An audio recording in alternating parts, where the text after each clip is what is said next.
Hi, this is Mike Ybarra, and you're listening to the Inner Circle podcast for the fans by the fans.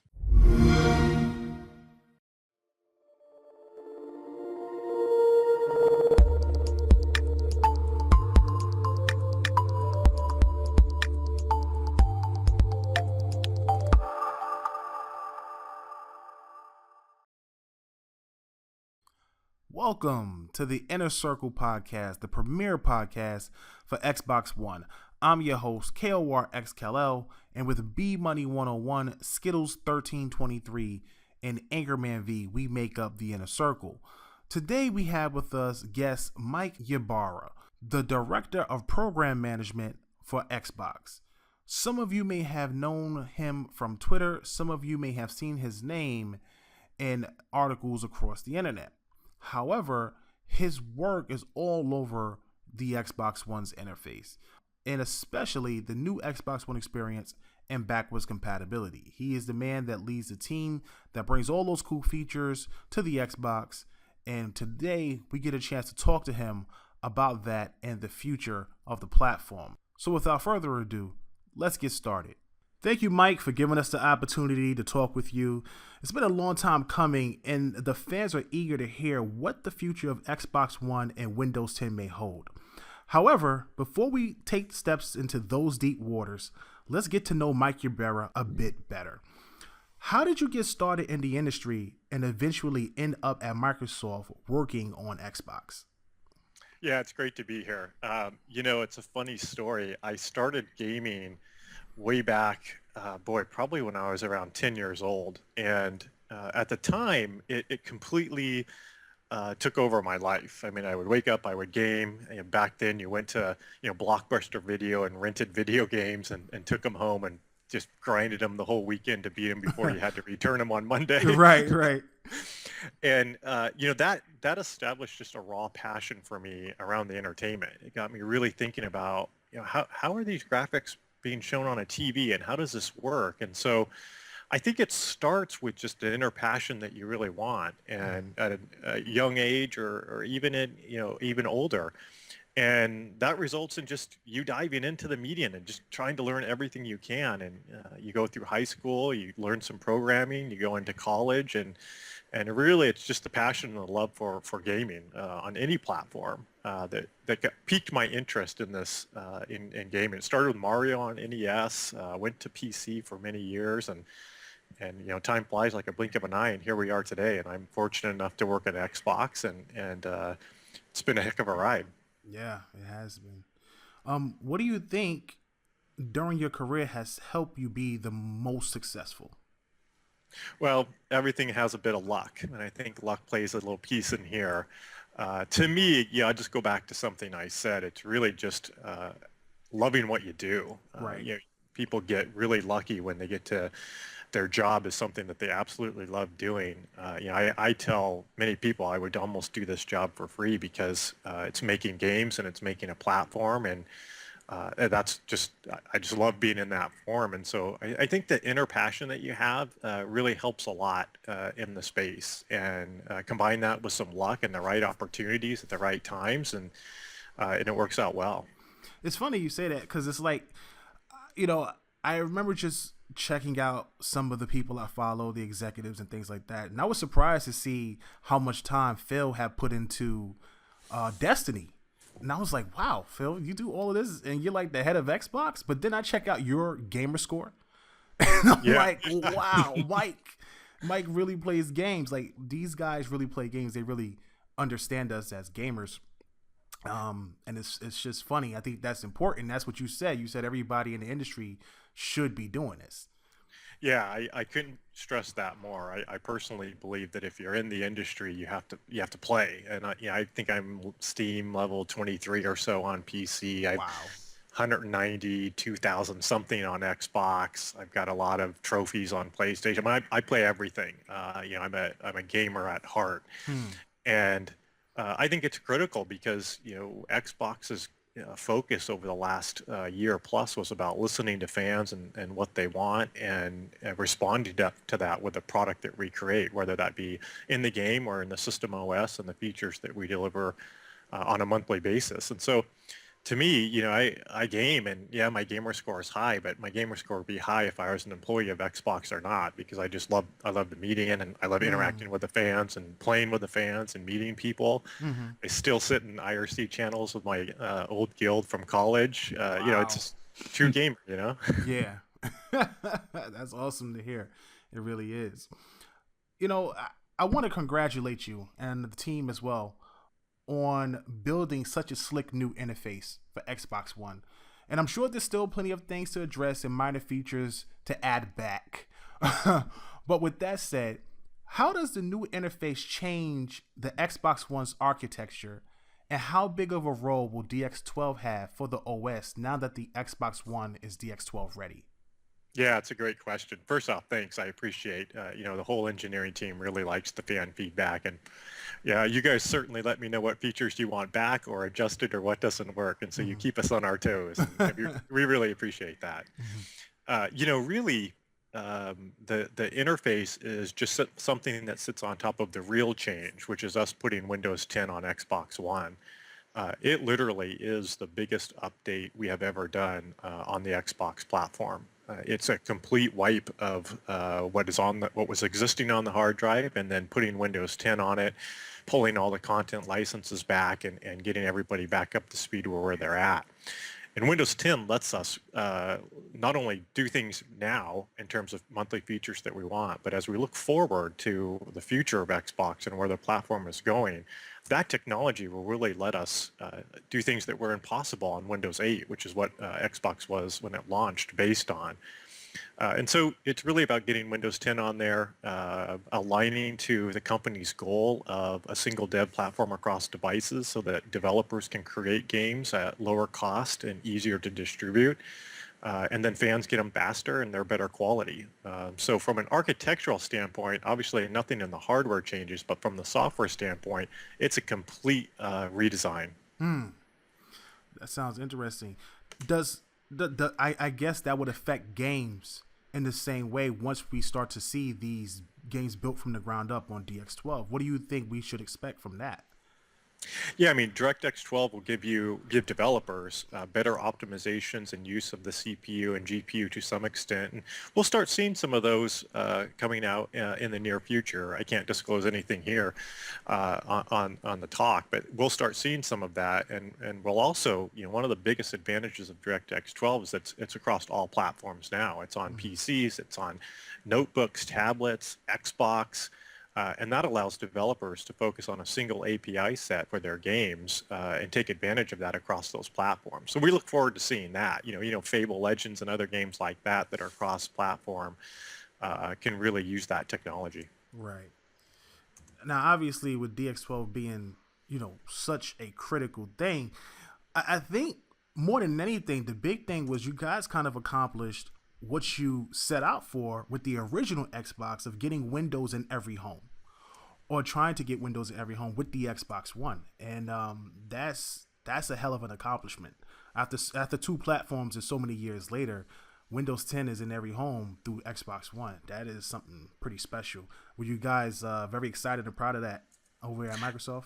Oh yeah, I think we worked very hard. A large team, an enormous team, worked very hard on Windows 10.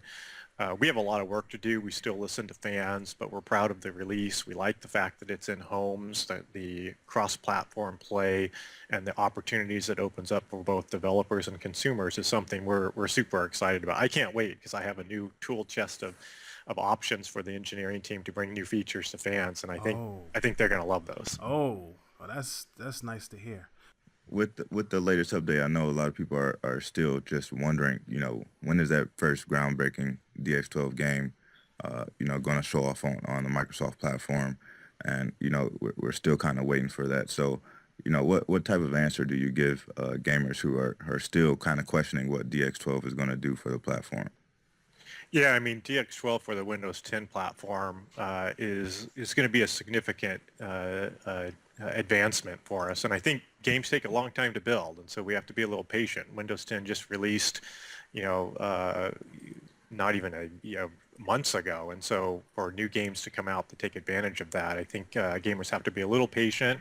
Graphics cards as well, on the PC side, you need a DX12 compatible card. And so there's a few elements that you have to look at before you can really say, wow, look at this advancement on DX12. I think with DX9, 10, 11, we had great innovation there too. And so, yeah, it takes a little patience because games take a long time, but they're coming, and we look forward to them as well. Awesome. The great thing about Xbox One's original operating system design was the constant updates and cool features that we would get monthly. Normally for a gaming console, that wouldn't be a strength. But this generation, the Xbox One made it just that. Fans have been requesting a few features to return from previous generations, and I myself have a major one I'd like to return. Will Xbox One gamers get background music without it being snapped eventually? Yeah, this is something that's on our user feedback site. It's very high. I think Phil has tweeted a few times that the team's looking at it. It is our team that would be looking at that, and it is something we are looking at. When we look at the user feedback site, I hit that site every single day, and so I want customers and users and fans to know that that is the place where a lot of the Xbox development teams look at to help prioritize kind of what's called our backlog, or our set of features that we want to eventually release. Background music is on that list. Windows 10 will help us as we kind of think about what's the right way to deliver that, and we want to do it in a way that surprises fans. I like to relate it to screenshots. When people were asking for screenshots for quite a while, and we could have released something that was kind of medium quality, but instead we said, we really want full resolution PNG files. We want this to really surprise fans and let them use it as they create their media. And I felt like we did a good job there. And as we look at background music and we figure out, okay, where does it fit and what's the technical solution that makes sense, we want to make sure it's something that pleases everybody. And certainly it's on the list. Certainly we're looking at it, and something that we'd all like to have as well. I think the PNG files definitely surprised a lot of people, because I just remember when you guys first introduced screenshots and everybody was talking about PNG files. So I mean, it's good that you guys think about trying to set a standard instead of just putting something out to please the fans. You take your time to put out something of quality, and I think that's really appreciated across the board. Yeah, it's a balancing act. Some of the fans are a little restless. They want their features right now. And to me, quality is very important. When we look at backwards compatibility, we wanted to make sure people could take screenshots and DVR clips, something that was never possible on 360, so that we can delight them as much as possible. And we'll continue to look at that and balance it the right way on when fans want features and what kind of tech we can deliver. Right. Now, Mike, I have my own personal question, so I have to ask you this, okay? Can this possibly be done on the new UI?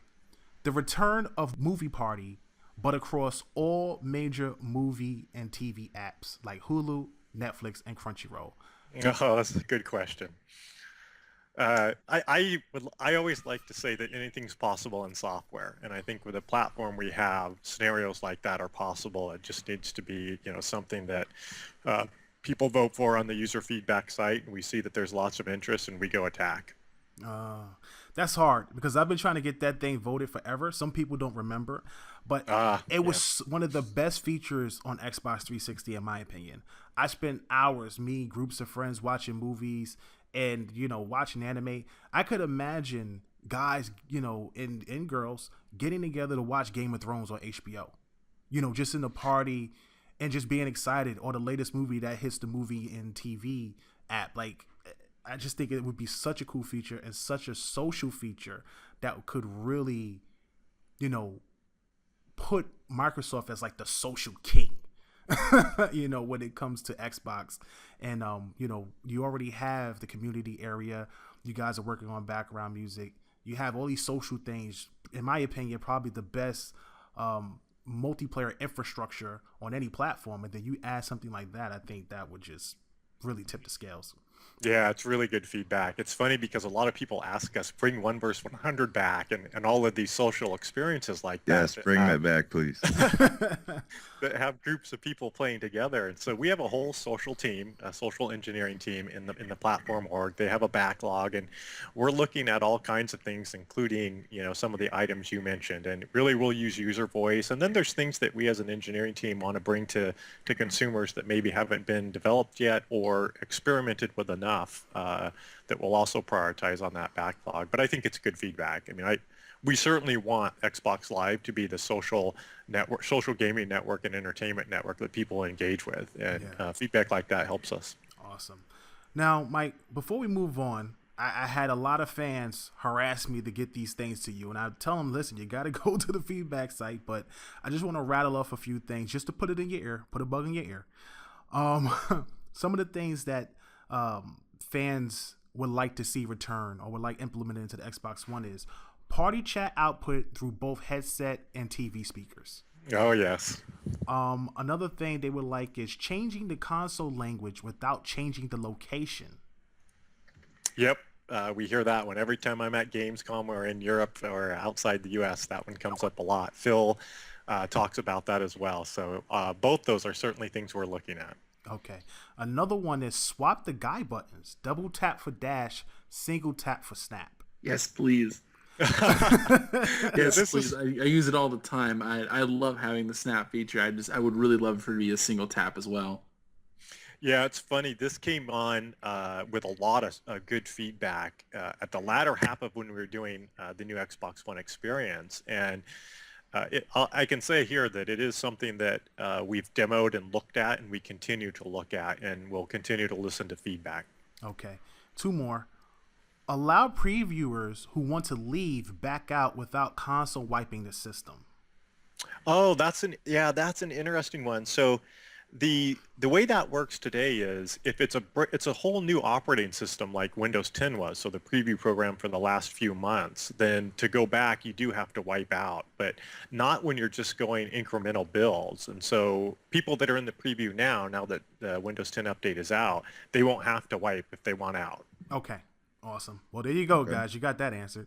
And finally, bring back achievement challenge rewards. Oh, so the challenges that were showed up. I know what you mean there. It's a good piece of feedback. The usage of that was pretty low, and so we were trying to figure out, wow, how can we get people? Achievements are great. When achievement pops, it feels like we're patting the gamer on the back, and the developer is like, good job, you've overcome something or found something in a game.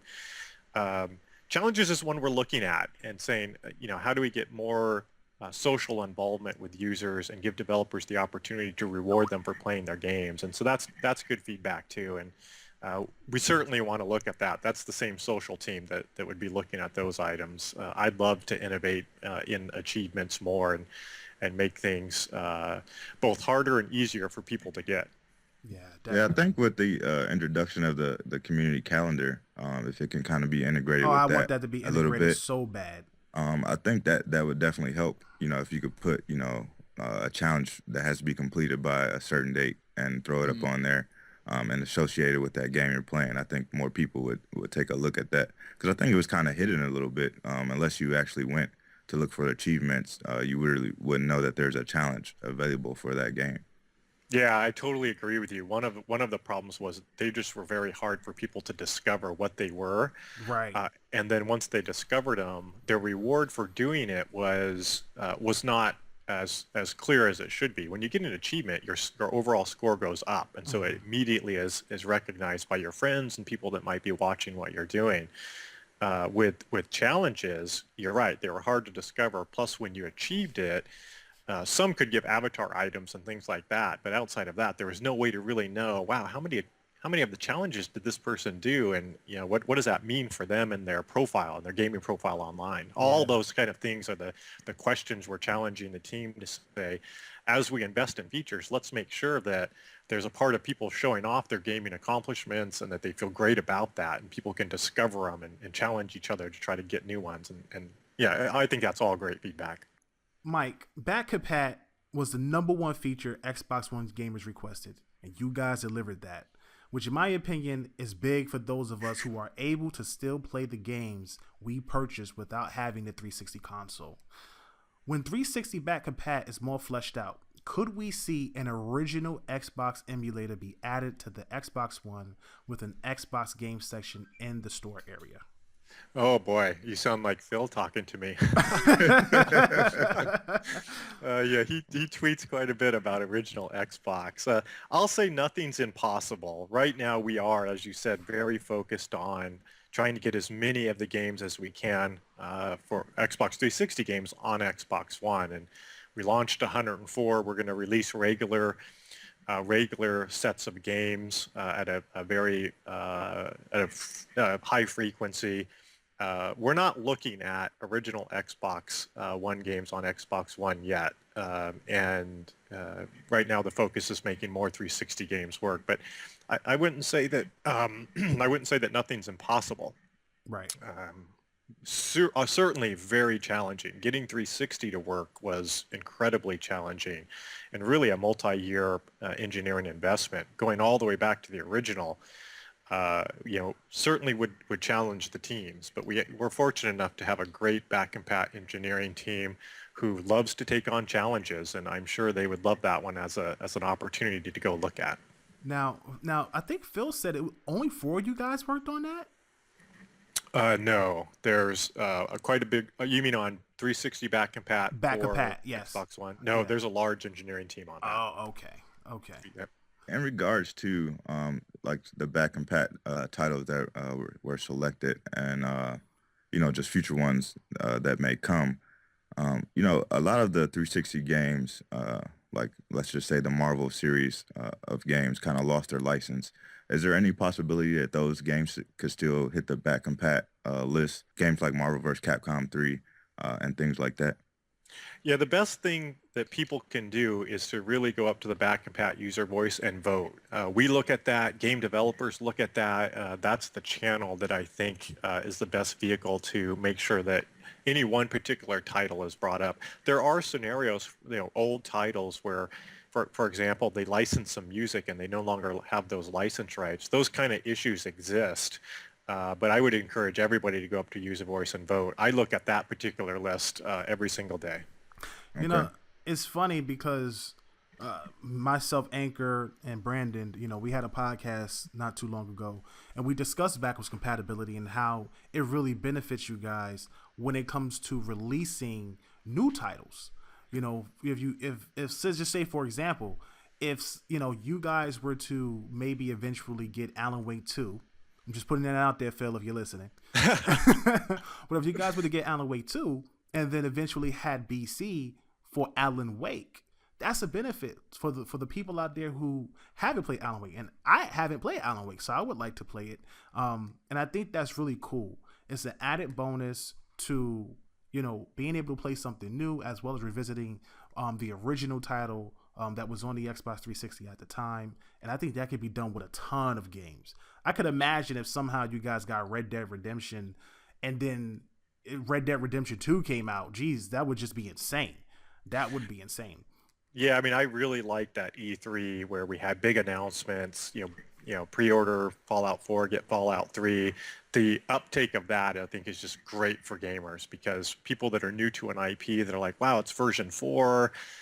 Do I come in and experience the IP there? Oh, wow, I get the other one for free. This makes a lot of sense. And so I agree with you. I think those are all great programs, and there's developers that are enabling that, and I think that's all just great. I have one particular question.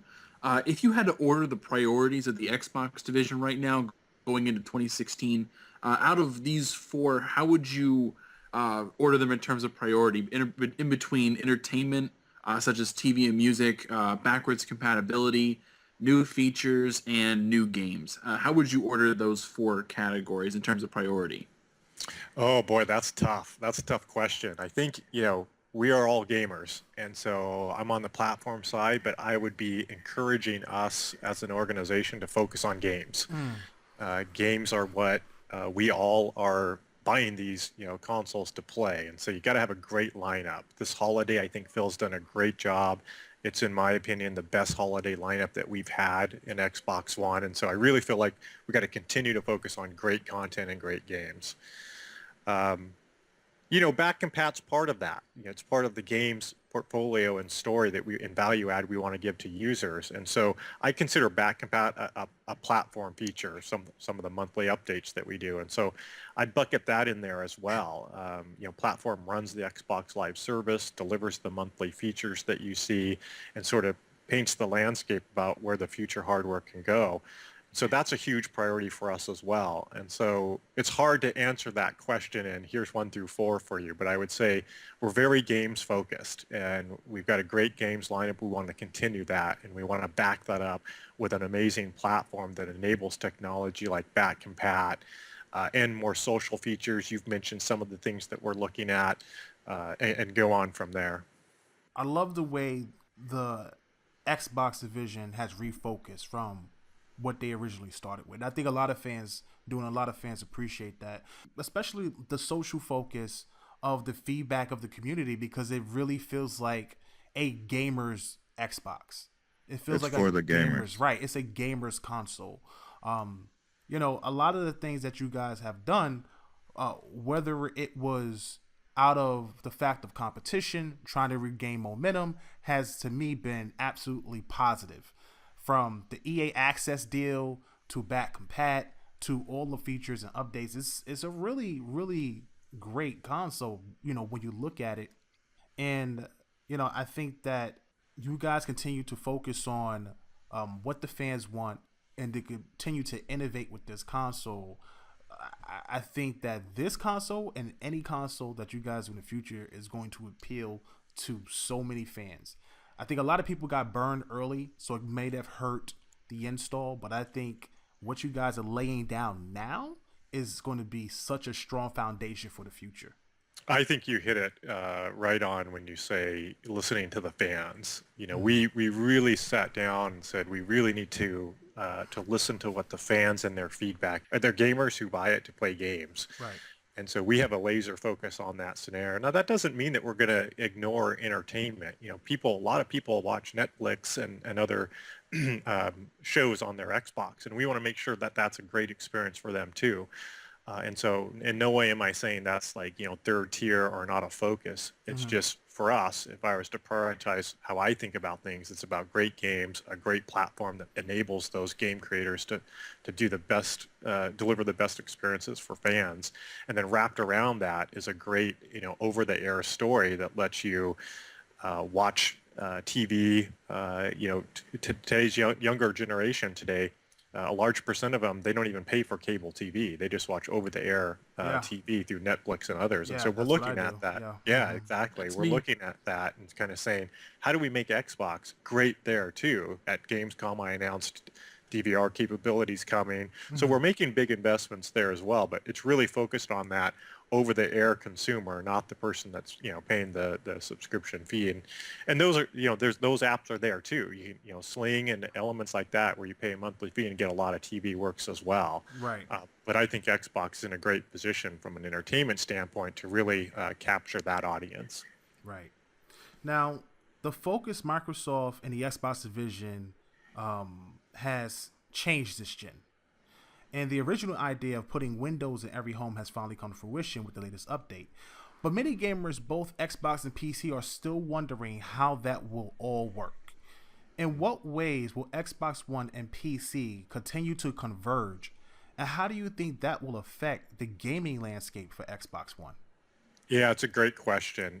To me, we're all gamers on this show. And, for me, I don't like seeing the gaming community sort of segregated into people that play on PC, people that play on Xbox, and you see some threads and some sites where some animosity builds between those two groups. And at the end of the day, we all like to play games. And our vision with Windows on every device is to unite that set of gamers, let them play together, give developers a larger audience across platforms, across Windows, so that they have more people playing multiplayer and more people engaging with their IP.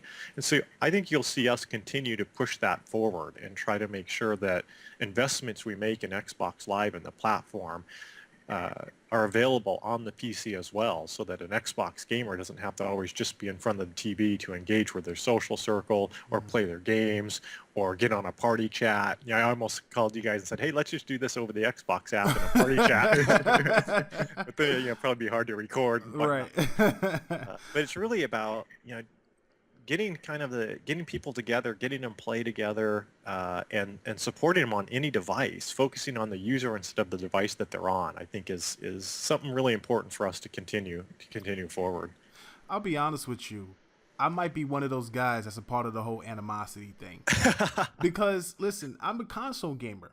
You know, I've been playing on consoles since I was about, I don't know, 11 years old. My mother bought me a Super Nintendo, and I've had consoles ever since. I've never been a PC gamer. So, and you know, a lot of us console guys kind of feel concerned about the identity of the Xbox. And I know that, you know, you guys are doing the Windows thing and the Convergence and having a bigger audience, and that's also more revenue for the Xbox division. I get that because it's software, and that's where the money is.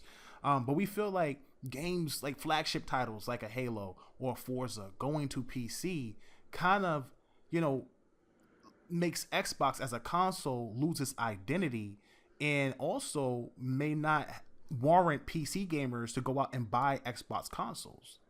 What is your thoughts on that? Well, you know, I don't have insight into, you know, Phil will have to answer the, you know, where our game's going to go. That's a studio side. From a platform side, we certainly are going to bring the Xbox platform to all devices. Right. We love the console gamer. I mean, we Right. will always be in the living room. We will always have massive presence there. This is an and statement, not an or statement. It's, we have resources. We're working on a platform. Let's take that to PC as well. It's not let's leave the living room on pause and then go to PC. It's really an and statement here. Gotcha. So I'm excited by that because, you know, if you're walking to the bus or to your car or you're waiting for a meeting to start or something, you can pull out your phone. You can see what your friends are doing. You can message them. There's a lot of cool scenarios that can unlock there in a future world. Maybe you say, hey, here's my you know, you were mentioning Destiny or Fallout. Here's my my crew that I play with there. Let's all play Friday night. Get them all coordinated.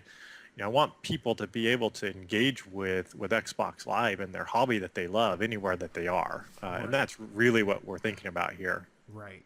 Now, you can, if you, now the whole thing with Windows 10 and the whole Convergence thing is that if you purchase one game from the Windows Store, will work on both Xbox One and PC. Is that correct? Well, we haven't announced anything in that area. I think the convergence of the store, which I think people have talked about at GDC and other areas, is us getting on a common store across the PC and across all Windows 10 devices. You know, we're on the base operating system. We want to be on the base store because that unlocks a lot more features for Xbox gamers that they might want. Right. And that's really what the advantage there is. If you go to our store today, as one example, you know, there's some UI challenges when you see the same game 3 times because there's bundled versions and things like that. Right. Going to a converged store, a lot of those kind of issues can be addressed, and our feature sets then align with Windows. And you can imagine, you know, there's a long list of features I'd love to see in the store that I have on the backlog for those teams to give gamers just more flexibility in terms of how they buy, what they buy, and how they engage with content. And one final question just on this particular subject. Let's say, for example, somebody was to purchase a game from the Windows Store when it does converge, or when you guys get the opportunity to get that rolled out. When they play games, they would play it through the Xbox app? Well, the store would show up on Xbox One, you know, when you go to store right now and the new Xbox One experience, the back end of all of that would be all on one store. And so if you buy content there, you'll buy an Xbox One game there. If you're on your PC, you'll see PC games. You can buy them and play them on your PC.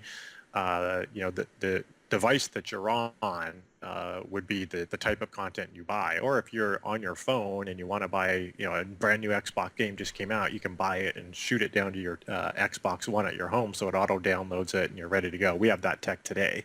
Gotcha. But yeah, it won't.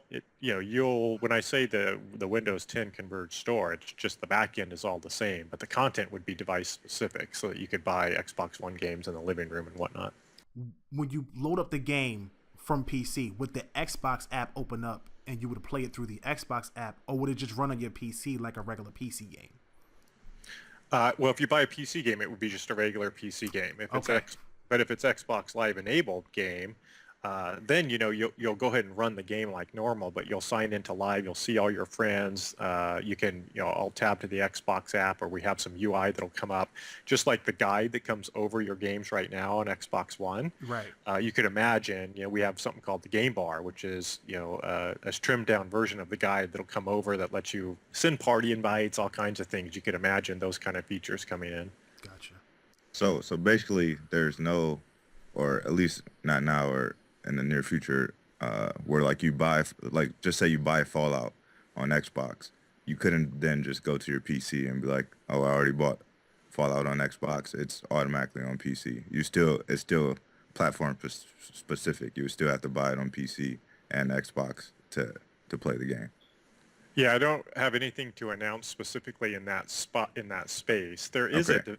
there is a development tool. If we want to talk developers for just a sec, developers can write a single what's called a UWA, a universal app that will run on multiple Windows 10 devices. And a developer could just say, hey, I'm going to create my game once, and I'm going to make it available on Xbox One. I'm going to make it available on Windows 10 for PCs, and easily deploy that to a large audience. But if you buy it one place, play it in others, nothing to announce there. Okay. Gotcha. Right. Okay. Just one particular little thing. I actually was picking up dinner tonight, and I happened to go by and watch a commercial, and it was another Microsoft commercial, and it's still doing this Rocky Balboa theme, the end theme song that comes on. And I remember last year as well, they had the Rocky speech. I think it was from Rocky 5. For the Xbox lineup. Would you say that Microsoft is still continuing a Rocky theme for their Xbox division as well, or is that just a Microsoft-wide theme going on? I remember it's funny. I remember the commercial from a year or so ago that you're mentioning. I haven't seen the new one that references that either. I know there's a new movie coming out pretty soon. I don't know I'm not aware of any theme that's there. I think that in Team Xbox, we want to fight for our fans, and we want to give them the features that they want, and we want the fans to know that we're going to continue to work hard to do that. So I think some of it comes from that area, but I'm not aware of any theme or whatnot. That's a great Aaron Greenberg type question. That's what I was thinking. It was interesting in particular because it showcased. I think it started off with like a laptop one, and it specifically stated, "Oh, stream your games from your Xbox to your laptop, and you do all the other stuff with your phone." It was like a really short, to the point, commercial. Yeah, that's great. I haven't seen that one, but yeah, sounds great. That's good. I think that's something they should be advertising. Game streaming's a really popular feature. I got to be honest, when we created that, I was like, how many people really do this? But it was huge. Like, people want to be able to play their Xbox games, basically on their PCs and devices and where they're at. And so it was nice to see. I mean, the usage of that is very high. Mike, as you guys continue to add and improve the Xbox One UI with updates and features, fans continue to be excited for the latest stuff. And I think that the preview program was a great idea, allowing fans to have such a large say in the direction of the platform. But I have to ask, looking ahead, is there anything that you want to accomplish with the Xbox One UI that you have not yet had a chance to? Oh, wow. If I take my Xbox hat off and just say me the gamer, kind of quick the gamer, there's always things that I want. I mean, all of us could talk for the next 2 hours on features that we want, but like I want somebody to tell me what achievement version 2.0 looks like. Okay, it's a number today. Wow, what else could we do to get gamers playing together? As someone that plays games, I would love to understand that. I'd love to see Valve and what they're doing on esports and Blizzard 2, and I get excited as a gamer because I used to play a lot of Quake on the PC competitively, and so that gets me excited as well. And so there's my own personal interest, and I go up to User Voice and submit these things too, and then I send it out to the team and say I submitted this one. But there's a huge list of items that I have as a gamer myself in terms of what I'd like to see. And putting back on my Xbox employee hat for a second, it's a great balance to read what the fans want and then have the inner passion of what you want to see, and finding the ones that overlap. Because as an engineering team, you want people working hard and writing code on features that they're excited about, because you'll get the best out of them and the best out of the experiences that they deliver. And so we balance those really well. But I would spend an hour here talking about the features and the games. There's certain types of games I would love to see on consoles, like MMOs and other things like that. I'd love to see. That's a great. I love MMOs. Be honest with you, Neverwinter probably took $300 from me, just trying to level up, weapons and stuff like that, which was absolutely ridiculous. I felt shamed out of that, but I love MMOs, and I look forward to more of those things coming to Xbox One. Yeah. With the Surface Book being out, do you think there's a chance that we could see, actual like larger games running on the Surface Book, or at least like Surface tablets, especially with like the new chipsets and stuff coming out? I hope so. I mean, that thing has a discrete GPU in the keyboard. So when you attach the keyboard, it has an NVIDIA discrete GPU on it, which gives it a lot of good power. And I hope so, because every laptop that I use, I game on, and I buy not for how light it is, but how well my games run on it. Right. Yeah, I mean, Fallout 4 on long planes, international flights, like that's my dream. Yeah, I mean, I figured that was something that you guys might take a look at, especially with the engineering team. But that's been something I've been kind of asking for since they introduced Xbox One, is kind of having like the gaming on the go. Like I travel a lot, especially like for work and stuff. So whenever I can just pop open my laptop and get a couple hours in, I would definitely appreciate something like that. Yeah, even the idea of, that's why we're working hard to, we have the Xbox app, we have Xbox Live enabled on PCs. There's going to be more and more games coming out that are live enabled, giving people the ability to play live enabled games, get their achievements when they're on things like planes, and just the power of Windows devices to do that. I get really excited at those scenarios. Geez, you're gonna ruin college students. Imagine me playing Fallout 4 during the middle of class. Yeah, no kidding. If I had those distractions when I was in college, who knows if I'd be talking to you guys today. Is there any heads up on when we could see Cortana, the DVR, or because I know you guys won't be back to about February, from what I remember. And it's a well-deserved vacation, so I guess we could start seeing maybe those things around that time. Well, a couple of things there. On Larry's podcast, he and I talked about February sort of being the goal of when a potential next update would go out. That's not really, I wish that was all vacation, but it's not really vacation. What we do there is over the holiday, we like to stay as consistent as possible, because a lot of people are turning on brand new Xboxes or putting their brand new games in and playing. And so we kind of keep that as stable as we can. And then, we look at February-ish as the next time we would probably throw out some features. But you guys, you're in the preview program. We know there's builds going out, both good and bad. And those are some of the items that we're looking for whenever that next monthly update does come out. So that's how I would kind of phrase the February timeframe in terms of what kind of features we're looking at. Awesome. Well, Mike, I really appreciate you giving us the opportunity and coming on the show to chat with us about Xbox, DX12, the UI, and all the things that we hope hit the operating system eventually, all the cool features and social things that we want as gamers on the Xbox One. It was a pleasure talking to you. You guys have any final things to say? Oh, just thanks for showing up, sir. Yeah, we appreciate you, Mike, man, and keep that gamer score going. Oh, I will. I got to hit 200,000. I was hoping to do that by January, but we'll see if that happens or not. Fallout might pause me for a few months. I'm a little worried about that. You jump up on the gamer score pretty quick on there too. It's not too bad. Yeah, I've heard that you can get a good 400 or 500 out of it, but getting up to 800 or so is when the hours come in. But I appreciate being on the show. I love talking to gamers. Happy to come back and just talk as, Quick the Gamer on whatever we're playing and Fallout or whatever. I think it's great you guys do this show. I really appreciate it. That's awesome. We would love that. Well, we really thank you, and we will definitely ask you back on the show again, and hopefully we can get Major on. Yeah, I'll send a note and see if I can help. All right, thanks a lot, Mike. We really appreciate it.